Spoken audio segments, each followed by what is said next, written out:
নমস্কার, সময় সংসার আর একটি নতুন ভিডিওতে সকলকে স্বাগত। আজ রান্না করব মাছ। তো মাছের আইটেমই করব। সকাল সকাল এত তাড়া থাকে, অফিসে বেরায়, সেভাবে আমি এর জন্য ভিডিও করে উঠতে পারি না তাড়াতাড়ি করে।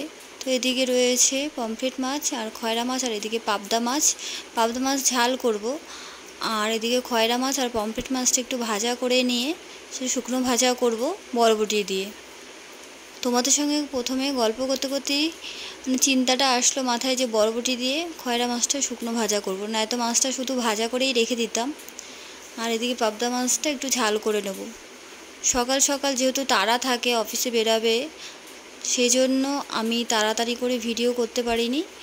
শুধু এইটুখানি তোমাদের সাথে শেয়ার করলাম। তো কি কি রান্না করেছি সেটাও তোমাদেরকে দেখাবো, কি কি করেছি।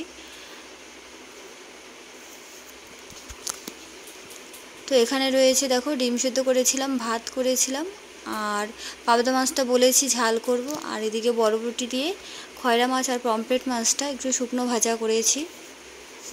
তো আজ এই পর্যন্তই। তোমাদের কীরকম লেগেছে অবশ্যই জানিও কমেন্ট করে। ভালো লাগলে লাইক দিও, আর খুব ভালো লাগলে একটু শেয়ার করে দিও।